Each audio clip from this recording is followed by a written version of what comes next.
What's going on, YouTube? This is Jim Afanis, aka vypermajik, and today I want to talk to you guys about Techland and some of the amazing things that they've been doing. In the background, you could check out some of my Club Nintendo posters. I am a huge Nintendo fan, and I was so upset when Club Nintendo announced that they were going to be closing their doors later in the year. Now, I know we're going to be having a Nintendo Direct tomorrow, which is April Fool's Day. Maybe they're going to tell us they were kidding, although I highly doubt it. But I've bought so many Nintendo products, and some of these posters you get to see in the background of my videos are some of the cool bonuses that I got for being such a loyal Nintendo subscriber for years. So check those out while I talk. What I wanted to talk about today, though, was not how cool my posters are, but it was actually about Techland.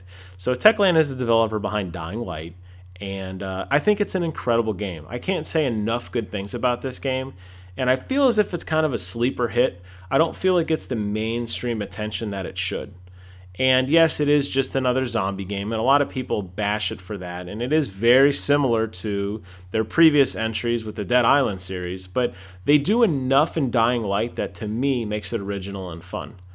I'm a huge fan of the soundtrack of it of itself. Just the way the music plays, it reminds me of an old Romero zombie movie. You know, that very creepy, weird psychedelic 70s kind of stuff. And I like that. I think that's really cool. The ambiance is really good. There's a lot of grays in there and a lot of like darkness. And you're basically in a city that's been overrun, obviously, and you're trying to stay alive and do missions and stuff. But just the ambiance really is what captivated me.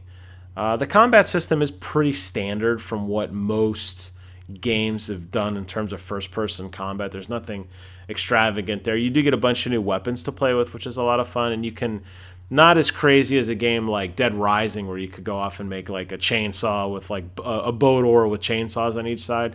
But you can make some pretty cool weapons like electrified police batons and different types of grenades and that sort of thing. So I like what Techland's doing already. I've already been a fan of them, but they announced today that on April Fool's Day, which is tomorrow here in the States, they're going to be introducing the one-day Super Zombie Spectacular. I don't even know if it has a formal name or not. In the game, you have to take this drug called Antizin, and Antizin is what cures you from the zombie plague if you've been infected, and it prevents you from, turning into a zombie.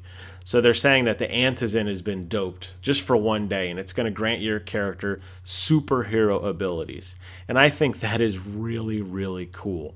So in the brief video that they showed in a trailer, and I'll post a link in the description box below, so go ahead and check that out. Your guy's going to be able to run faster, hit harder, do these super flying jump kicks, do these super flying jumps. I wouldn't say breaking the game. I would say really taking it to its limits. And you're going to notice right away, at least my impression from the video, you're going to notice right away that your guy's basically in God mode. And I think that is really cool. Now, I know that this is a one-off game. And by that I mean you buy it and you don't have to give them any additional money. And as most games are.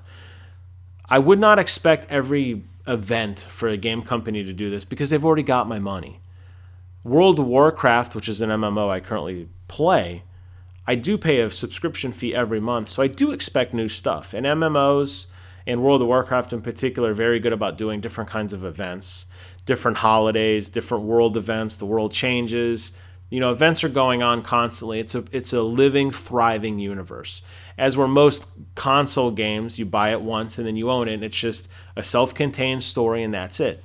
So they're not adding any kind of crazy lore or anything behind this in Dying Light. They're just basically having a little bit of fun while they can. And to me, this is a pretty cheap solution. I don't know what costs go into this. Obviously, they had to develop some stuff, and they're going to have to push the patch and then push the patch again to bring it back to its original state. So I can't imagine there's a lot of cost in it, but it's a really great fan service, and it's really it gives this game a lot of buzz. And I feel like this game was kind of a sleeper hit, so it's nice to see that they're getting more feedback because I think they deserve it. And I think it's an incredible game. So I don't expect them to do this for every holiday. I don't expect them to compete with the World of Warcraft or any other MMO because, again, I've given them my money and they can move on to make other great products. But to see that a game company is doing this, I can't think of any time this has ever happened ever. I can't think of any game that said, hey, just for a week or two, we're going to go ahead and do something totally zany, and then we're going to put it back to normal, so don't worry about it. So my hat's off to these guys. I think this is a really novel idea, and I'm really looking forward to playing this. And I do have the game in my rotation of some of the other games I play, but as soon as I heard that it was a one-day event, I mean, I'm really excited. Like, I'm going to stay up till midnight tonight and download it. I'm going to be that guy because I just want to get into this world and check out all the cool things I can do. And I'll be recording some cool videos of it, and I'll post those later in the week, maybe Thursday or Friday. I got to dive into some Destiny, some of the new Crucible stuff, and I'll be talking about that later in the week as well. So just wanted to give a public service announcement to all those people who have Dying Light that might not be aware of this, or all the people that were on the fence of it. I think tomorrow would be an amazing day to get in, and I know we're going to have a lot of goofy April Fool's stuff. I know Google's already introduced the Pac-Man maps, and I expect Blizzard to do some crazy stuff, but that's just text. This is actually in-game. This is actually something you can go and play, and for that, I think that these guys really need to be praised for that. So let me know what you guys think about this. Do you think this is a really cool idea, or you don't really care so much? I can't honestly believe anybody wouldn't be excited about this. I would love to see other game developers do something like this, and it doesn't obviously have to be April Fool's Day, but just randomly change the event, the world slightly for a day or two. It's not going to break anything, I don't think. As always, I want to thank you guys for watching. Please do me a favor, comment, rate, subscribe. I'm still in the process of building up my channel. I'm up to about 25, 26 subscribers now, and I'm closing in on 10,000 views on my channel, which is actually a really cool accomplishment for me. So I appreciate the feedback, whether it's good or bad, as long as it's constructive. As always, thanks for watching, and until then, I and Mario, Flame Mario right here, we'll see you guys on the other side.